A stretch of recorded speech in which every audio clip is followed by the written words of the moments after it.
tuning in to Rashana Reveals. This is a space where I carry out my mission of championing others in their journey to discover the best versions of themselves and empowering them to make a positive difference in the world. I'm Rashana, and I am excited to have you here. Now, before we get into today's topic, I invite you to join me on this ride by liking this video, subscribing to my channel, and sharing all of my episodes with your friends, family, loved ones, co-workers, church members, company CEOs, and anyone else you can think of. Now, let's get into it. So, today, you guys, I have a very, very special guest. And this special guest is a very dear friend of mine. We have known each other for quite some time. Aww. And she has agreed to join me on Rashana Reveals. And we're going to tap a little bit into her head today, if that's okay. Say hello to the people, girl. Okay, hello, and thank you for inviting me. Thank you so much. Thank you for coming onto my platform and discussing something that is very near and dear to my heart, and I'm sure that it is very near and dear to your heart as well. And what we're going to get into today is an extension of the mental health and me episode that I shot a few weeks back. I think that mental health is extremely important, especially given what's going on in society today.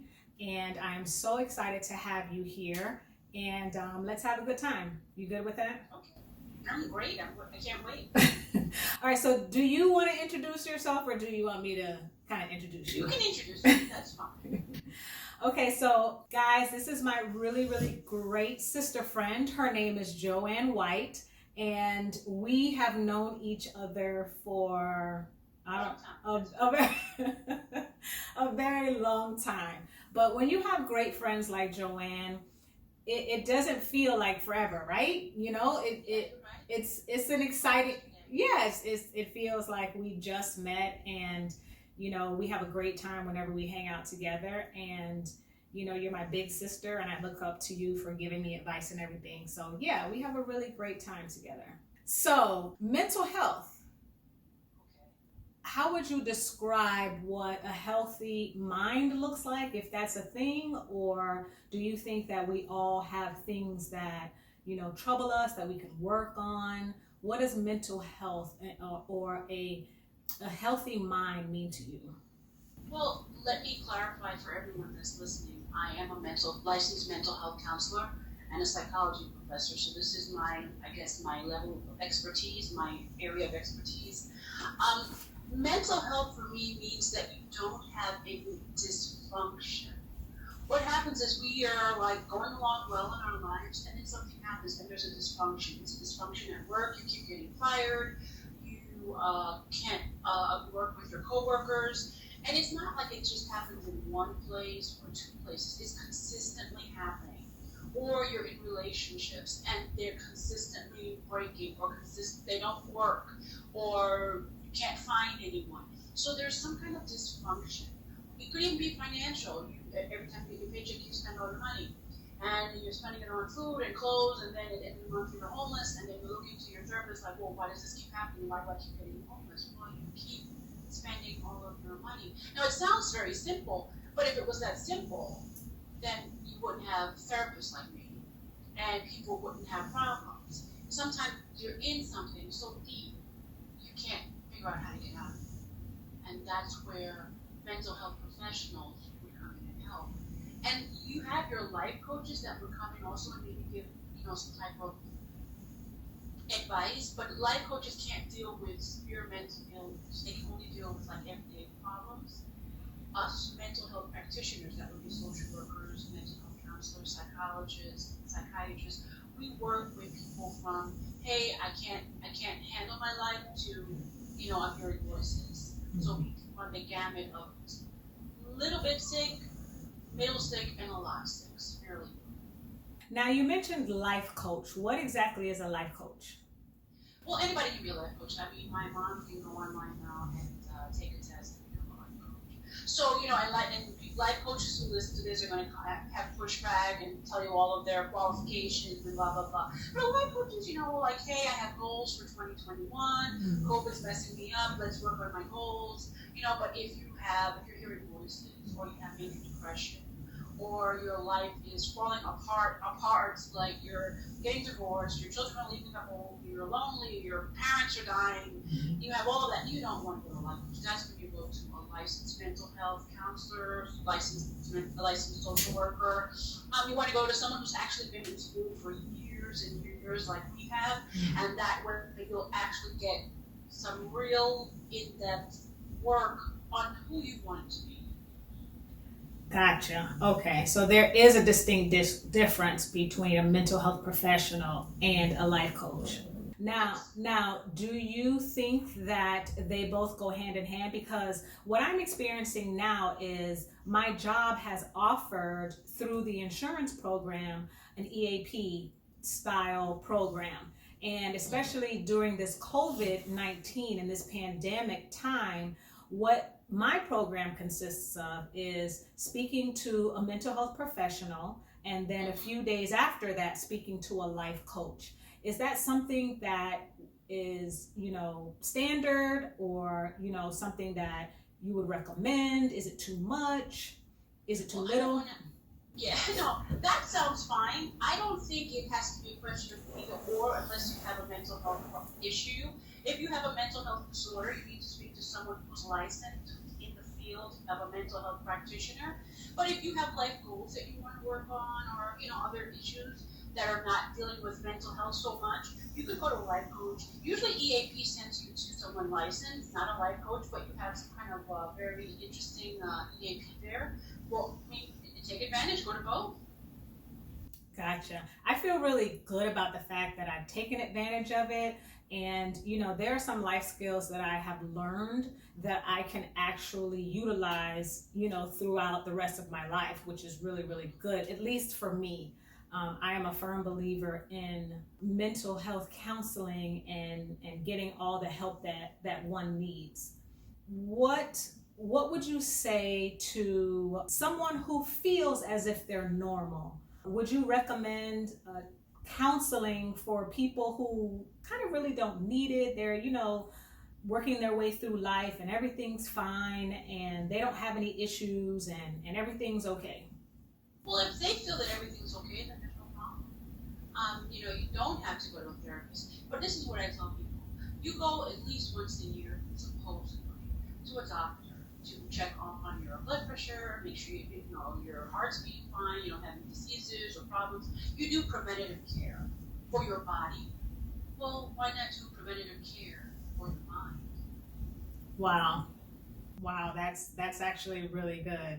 Okay, so you say that you are a licensed mental health counselor, and what else do you do? Do you have a specialty? Is there anything extra that you do on the side?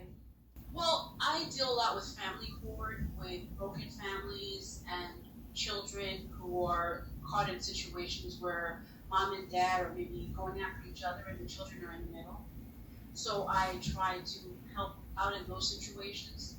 Lots of alienation, mommy and daddy were fine, but then they divorced and all of a sudden mom says dad's a pedophile and dad says mom's a murderer and the child is in the middle.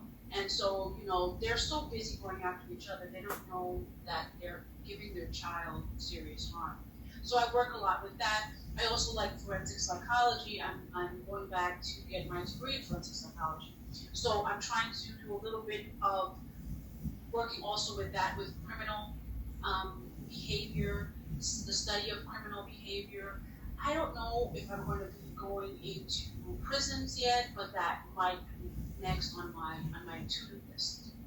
Wow, so you run the gamut, it seems like, in your... Usually you have people who have a specialty, they only do family or they only do something. Mm-hmm. But I pretty much do anything and everything. I've done sex offender therapy, which I will never do again. I've done family, I've done children, I've done, couples, a little bit of human sexuality, sexology, but now I want to do more of the family therapy and the criminology. Now, is that because it's your favorite or the one that tugged at your heart the most, that you want to just concentrate on family therapy and forensic psychology? I think that I see the damage to the children that for me, it touches me. I would like to help the children in what I can. You can't save everyone, but if you can maybe help the child get to 15 or 16 where they can defend themselves against, crazy mom or crazy dad or whatever's going on in that family, it's better. But when they're like 9 and 10 and mom and dad are going at each other and they're acting insane and maybe even at times criminal, you have to protect the child. They can't defend themselves against that. And it makes them sick as well. So we want to make sure that we protect the child, make sure there's no child abuse, because alienation, trying to alienate the child against one parent or the other is a form of child abuse. Oh, wow. And so do parents often get their own mental health counseling while they're in these battles, over their children? Usually the judges are very open-minded, and if they usually, for example, like I'm a guardian ad litem, they will appoint a guardian ad litem when the case is so convoluted they can't figure out what's going on, and they need someone to look out for the best interest of the child. So at that point, you will have parents who are probably acting out only in their interest and trying to get at the other parent, and then the child is in the middle, and the child is being affected, and the child is being abused because of the parent's interaction. Wow. I mean, that seems like it's a big burden to carry, or a heavy burden. Do you feel as if, working with children that are in this situation is a heavy burden to carry? I hear sometimes that, psychologists also have to have their own psychologist. Is that where you are, or you're capable enough to handle it with no issues?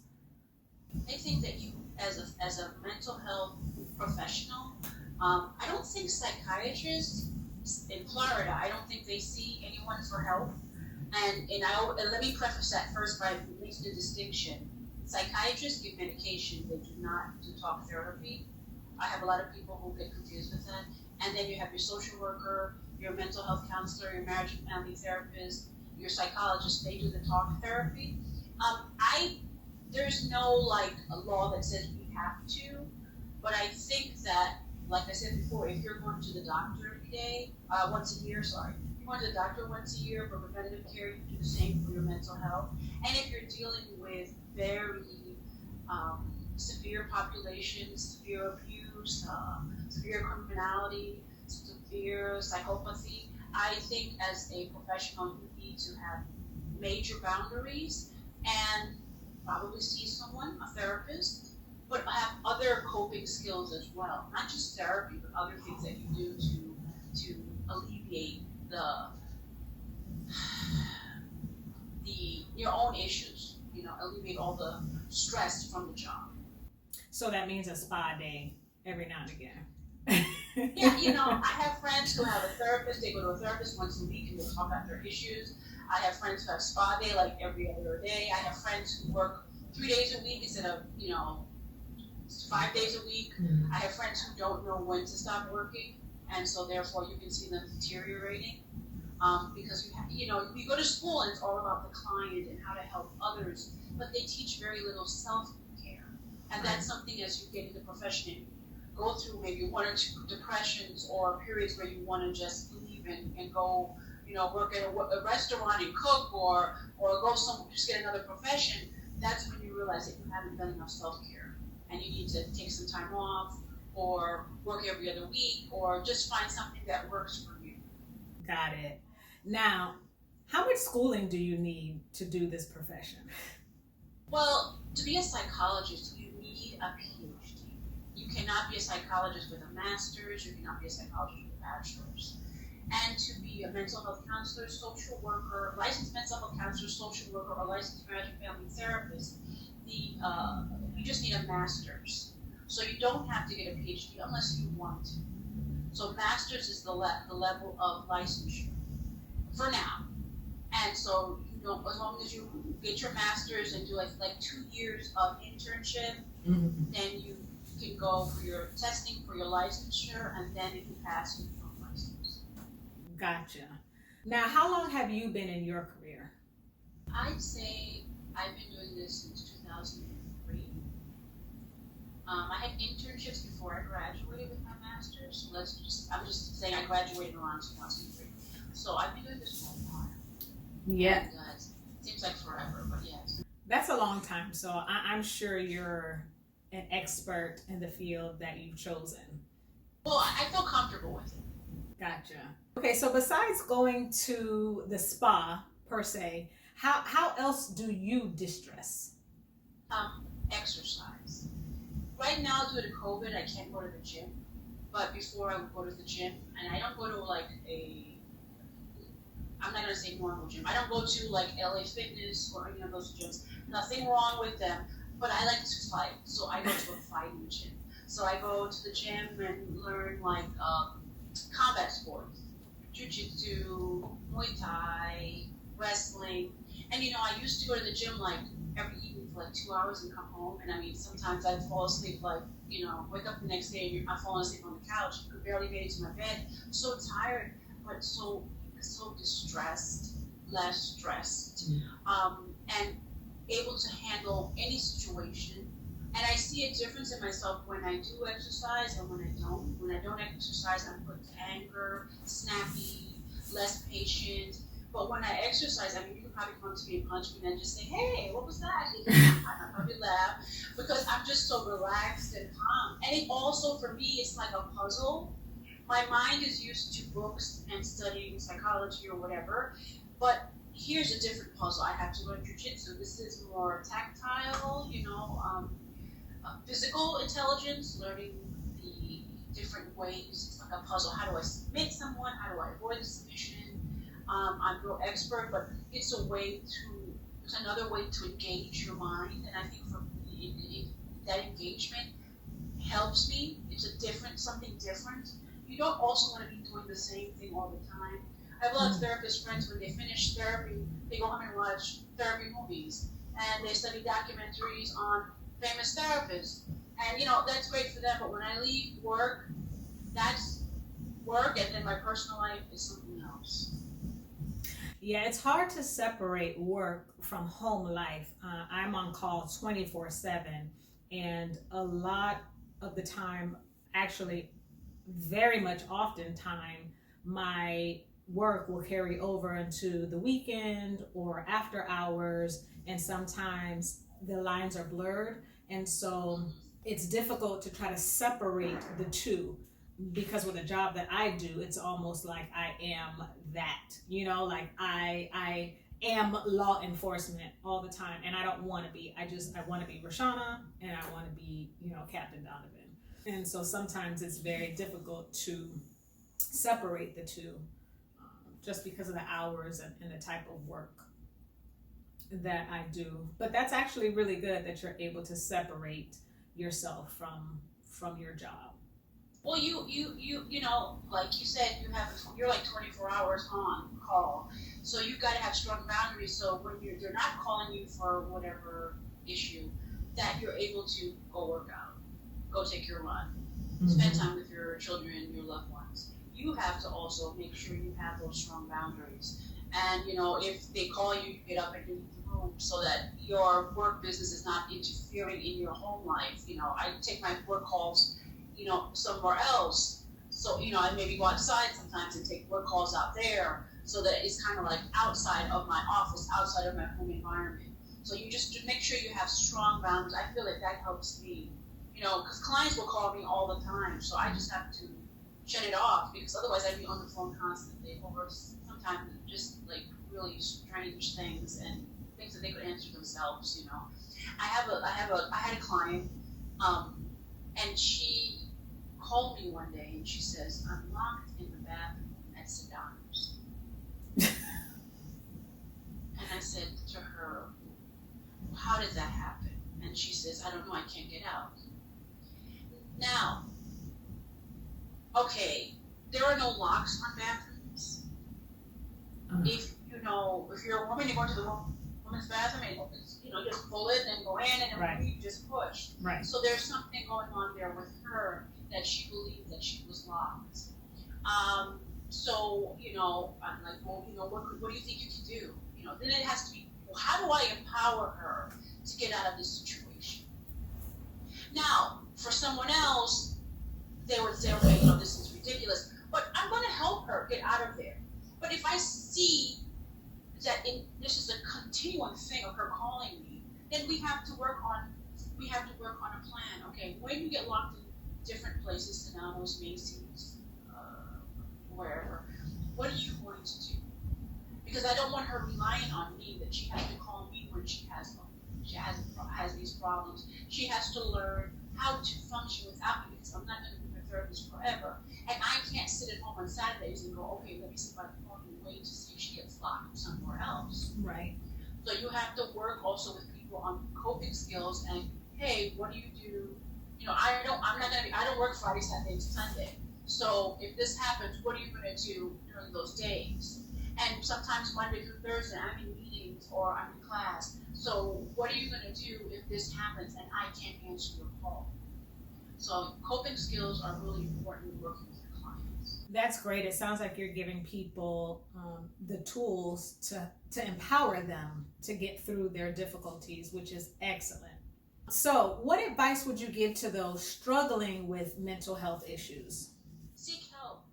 And if you're usually when people are, I don't like the word hit bottom. Usually people have to hit bottom before they get help. It has to be so bad that they're open to it because the feeling that they're having is so awful that they need a change. Then you have different types of clients. You have people who are feeling really bad and they go for 2 sessions and the 2 sessions don't cure them right away and then they're gone again. And then you don't see them again for a year or maybe not again. And they might still have the same problems. Only you can fix your problems. Only you can make your life better. I can help you. But you have to want to do it because if you come to see me and we're talking about all these different things that you feel are going on in your life that you want to make changes about, and then all of a sudden every time we work on them, you don't do any of the things that we discuss. If any of the ideas that we talk about are never implemented, and you just come back and you're just complaining, then okay, I understand what kind of client you are, but nothing's going to get done. Nothing's going to improve. If you're just complaining, then you're coming to therapy, I guess, to just vent. And that's okay, venting is fine. But I can't speak for other therapists, but me as a therapist, I don't want to be doing therapy with someone for 12 years. I want us to get to the root of the problem. I want us to work on what's causing you this angst, this issue, and I want to see us work on it together. And if we're working on it together and there's no improvement, then maybe you need another therapist, or maybe you take some time off and see if therapy right now is going to work for you. But you have to want it. It can't be. I definitely agree with that. So some people talk about medication and therapy working hand in hand. How effective is medication in terms of working with therapy? Well, everyone is different, but I'll just preface that. And medication, I'm not a psychiatrist, but everyone is different, and the types of medication that works for everyone are different. What would work for me might not work for you, and vice versa. So, and sometimes I always tell people medication is like, taking medication is like baking a cake. You have to maybe try one recipe, you didn't like it, so then you go back and try it again, and you keep trying the recipe until it works. Now, for example, something like depression, the best way to combat depression, especially severe depression, would be medication and prescribed by a psychiatrist, not by your general practitioner or by your gynecologist or your dentist, but by a psychiatrist. And then you would have talk therapy with your mental health practitioner. So I'm for medication. I've worked at state hospital, and I've seen how medication makes a big change in people's lives, how it improves people's lives, diminishes symptoms, improves the capacity for them to communicate and feel better. So I'm a great big proponent I'm fully for medication, but you need medication and talk therapy.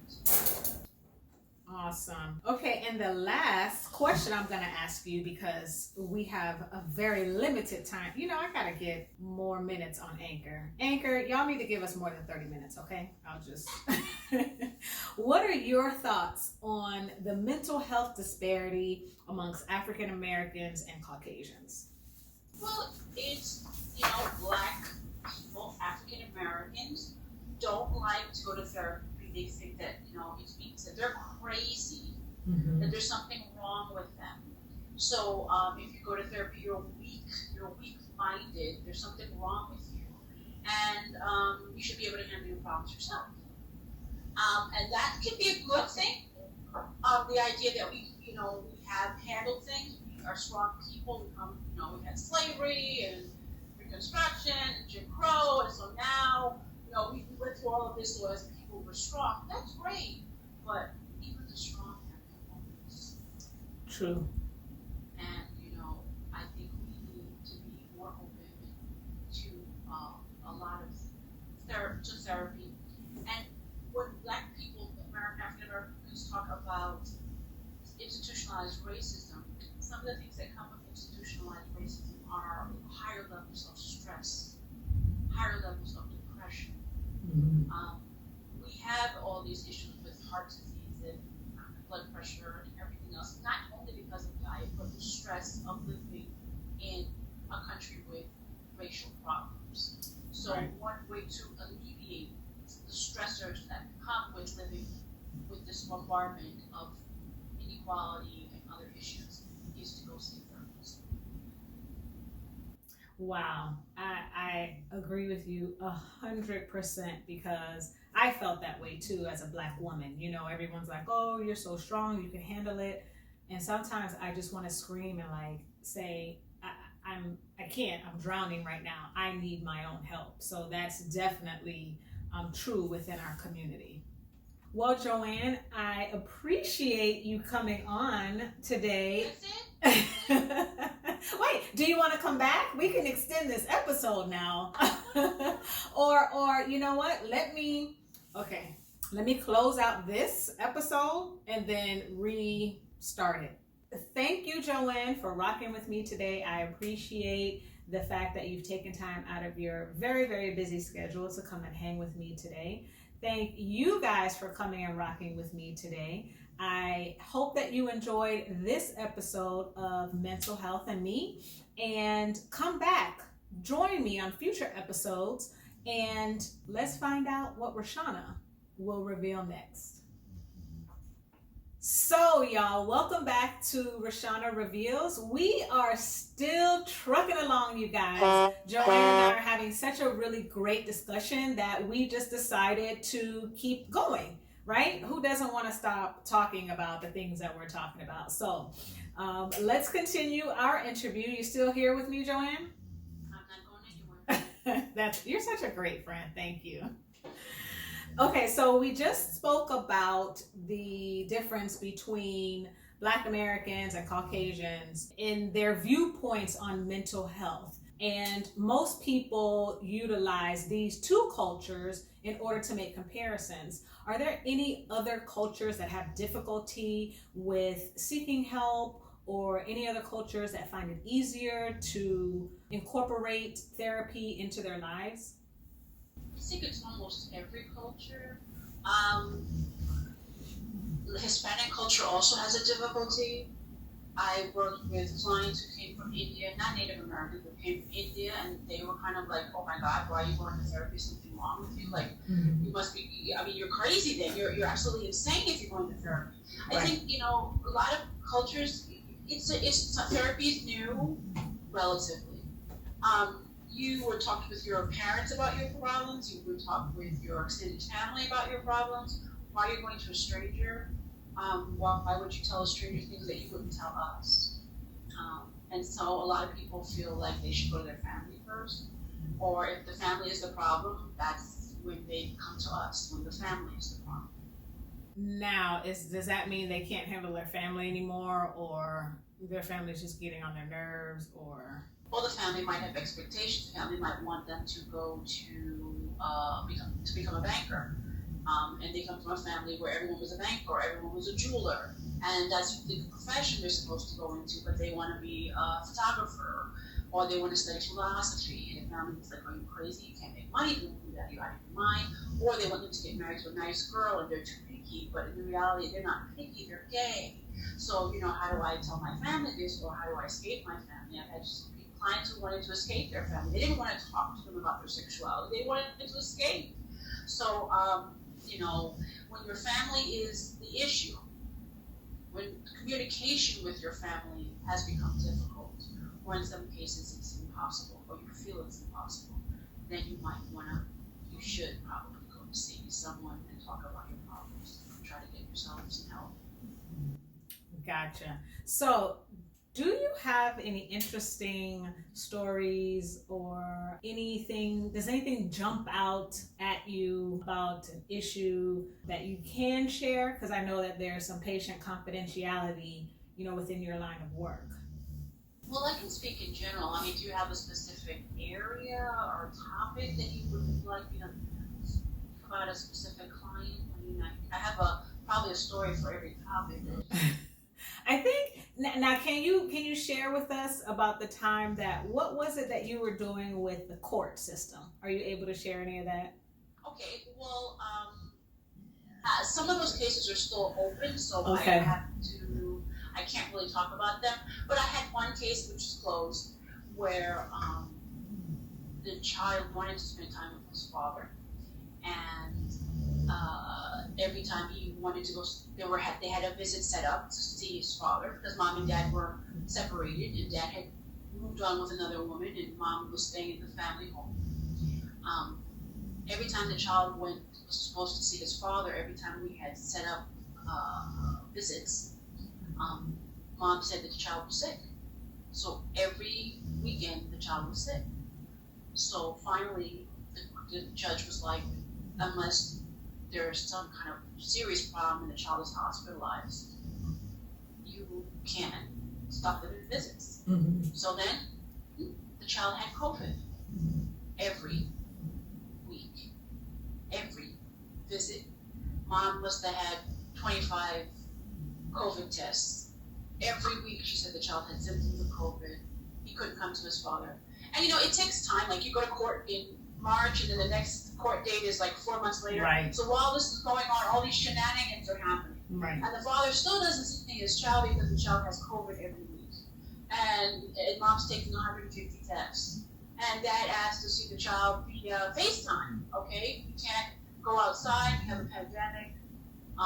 Before the pandemic, I couldn't see him. Now I can't see him. Mm-hmm. But, let's do Zoom. Oh, he can't make it. He's throwing up. He's been throwing up for how many days? The child's throwing up every day. Wow. All day, every day. The child needs to be hospitalized. Right. This sounds like the bubonic plague. It doesn't even sound like, what's going on here? So you have families like that where the animosity between the parents is so bad that they won't let the other spouse or parent see the child. Mm-hmm. Mm-hmm. And some of those cases, they're so extreme, like we get involved as law enforcement officers, you know what I'm saying? So we've now got to arrive at the custodial parent's home and see if the child is there, if the child's okay. We have to check the court order, and the court order has to be specific, in that we are then allowed to an exchange to occur, in that court document. But some of these parents, and it's not always the mom, it's the dad too, and they'll be like, well, little Jimmy ain't going to see, his mom today. Well, why not, sir? Just because she got a new boyfriend. Well, if you and her worked out, I'm sure that, that would be okay, but she has to move on, and you can't just prevent little Jimmy from seeing his mom because she has a boyfriend. Now, unless the boyfriend is, being abusive or anything like that. But if it's just because she has a boyfriend, then come on, sir, come on, little Jimmy, let's go with mommy, you know? But yeah, those are quite interesting cases. I've actually seen where the mother would just disappear. Like it's the dad's weekend and he'll come to the police department and he'll be sitting there waiting for the exchange. And mom is like, has traveled to Orlando and gone to Daytona and then Atlanta. And it's like, oh, is it this weekend? I forgot, you know, so. Yeah, oh yeah, no one told me. I didn't know. Crazy situations, but hey, you know, it keeps me employed, right? Keeps you employed too, right? Okay, so let's talk a little bit about your job at the college. How does this generation react to the subjects that you teach? Well, you have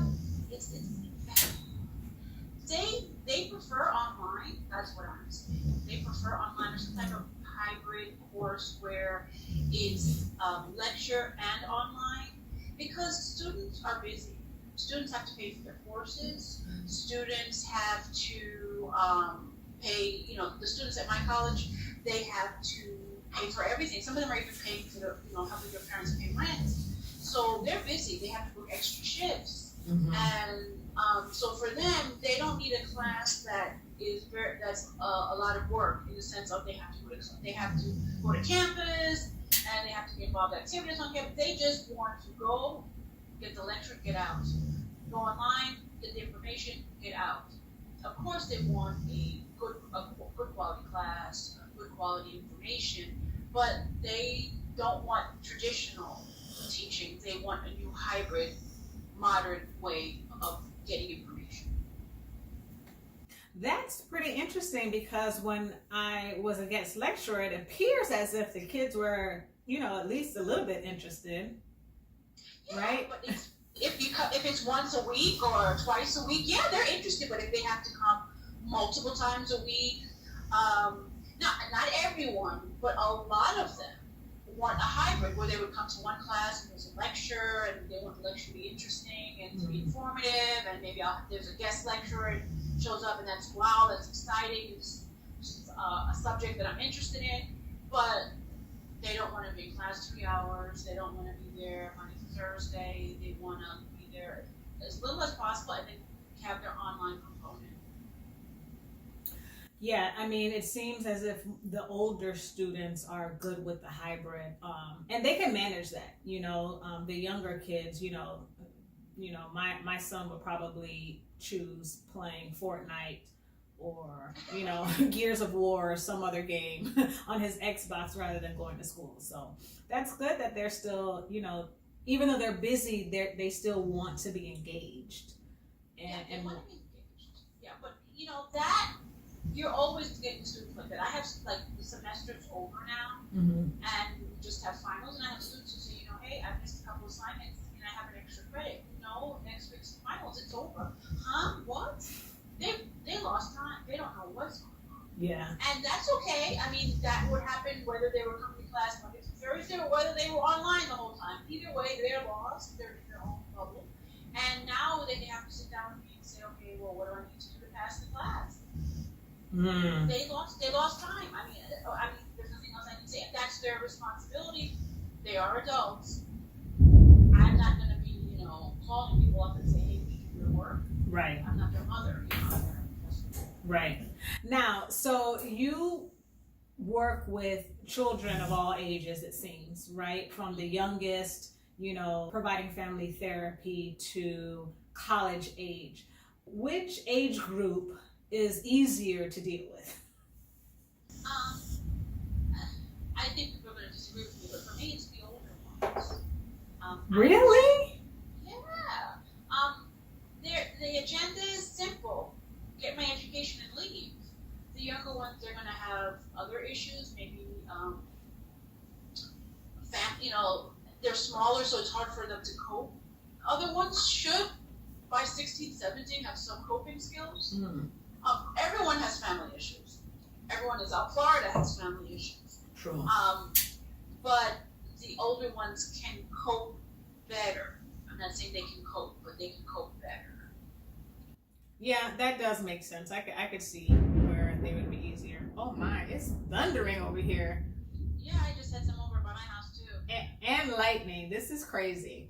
Okay, so how much longer do you think you have in you? Dealing with other people's, problems or issues or, concerns. How much longer do you think that you can go? I don't really think about that too much. I mean, I don't expect to be 80 or 70 during this. I have colleagues who retired from working in different organizations and they have a private practice and they're in their 80s and they're supposed to have like a workload, 30, maybe 30, 40 clients. And no. I hope to be teaching in some capacity as long as I can. I mean, if I'm 80 and I still know what's going on and I can teach, then I'll do it. If I'm 80 and I'm tired, then I won't. I think as we get older, we can still do, but maybe just do less. There comes a point in life where work can't be everything. I mean, there's time for I'm going to want to go to gardening and go to gardening classes, learn how to garden. I'm going to want to take up quilting classes and learn how to quilt. I want to travel, spend time with friends, maybe teach abroad. So there are lots of things that have to be done. So I think a lot of times we get into this habit that we just work, and work becomes one of the main things in our lives. And then when we retire, it's like, well, what do I do now? Well, work is not my life. I work to live and do the things I want. I don't live to work. So, as long as my brain is able and my body can move, I'll probably try to teach in some capacity. But therapy and different things. I mean, there's a curve that's probably going to stop within the next 4 to 5 years. I hear you. I feel the same way. Like, there are some law enforcement officers that are like 60, 70 years old, and I'm like, I can't. Like, I don't understand why you are still working. Like, come on, So is there anything that you'd like to share with the audience today? Any words of advice that you feel like we all could use in this time right now? I think we're all too locked in. Like, shut down your Twitter. Don't watch the news every night. Watch it once in a while. I have clients that get so hyped up from everything that's going on, and they come to my session, and they're all like, "Oh my God, and this happened, and he's doing this, and this is happening in the government and stuff." Wait. If it's affecting you personally, okay, let's work on it. But if it's on a national level, something that's out of our control, let it go. And if you are someone who's involved in politics and this is your life, if you're a community organizer or you are a member of Senate or whatever, you also must have your boundaries. Like, don't come home and start watching Fox News or MSNBC or CNN or whatever. Turn it off. Watch a movie. Go get, Uber in something and have a dinner with your family and talk with your family. Call up your friends. Go take a run. Go take a walk. Do something to lessen your stress. We're too dialed in. We have to be on social media all day and look at your IG. No, you don't. After a certain point in the daytime, I just turn everything off. And I have my family time. And if, my family wasn't here, it would be me time. So you have to stop and unplug. I agree with that. I mean, we've become so attached to our phones and, our social media platforms. It's like, okay, I cannot look at another Facebook post again today. I just have too much to do, so that's actually really good advice. How's mom doing, actually? Mom's doing great, but she's another one that watches those news shows all day long and she gets hyped up. And then she comes to me and starts screaming about all these things that are happening with national politics. And I get a headache and I don't want to hear it. And I'm going to unplug her television because it's too much. Like, you have to unwind and go have a good meal, whatever relaxes you. Listen to some good music, some jazz, put on some Coltrane, take your dog for a walk, whatever it is that you can do, relax, meditation, yoga. Do it, unplug from social media. Who cares about if Kylie Jenner had a new post or Kim Kardashian has a new outfit? Right. Don't worry about that. Just worry about yourself and taking care of yourself, your health, your physical health, and your mental health. Exactly. I can definitely agree with that. So I think that's about it for now. That's all the questions that I have. Is there anything that you want to add before we get off of here? No, I just want to say that I'm very proud of you. I'm proud of all of the accolades that you have got over the years. I'm proud of the hard work that you put into your career, and it's also being a good mom. And I'm proud of you because we know each other from way back when, from other Joannes and other Rashana, and now we know each other as we are today. So it's been a long road, and sometimes it's been a hard road for both of us, but we made it. And I just want to say how proud I am of you. Wow, thank you. And I'm definitely proud of you as well. You know, it's exciting to see our friendship just continue on, and how different, you know, we've become as friends, as women, you know, as co-workers, because that's how we started off, as co-workers, you know. So the dynamic of how our relationship has grown, and just to see what you're doing, I'm definitely proud of you, and I'm glad to be a part of the things that you're involved in. And I just hope that we just continue moving forward. And I love you, girl. Love you too. Well, thank you so much for joining me today on this episode of Rashana Reveals. I hope that you guys had a good time. I hope that you guys learned a little bit. I hope that you guys can take some of the advice that Joanne has given today. I hope that everyone looks at themselves and isn't afraid to, you know, get some help if they need to. I hope that people are engaging in self-care, because it's definitely needed nowadays. And, you know, she's right. Go walk your dog, unplug from the television, get off social media, spend time with your family, spend as much time as you can with yourself even. You know, start analyzing, you know, who you are and what you would like to become, and then take the steps to move forward. Thanks again, Joanne, for joining me. I hope that we can get together on future episodes and, you know, talk a little bit about some other stuff as well.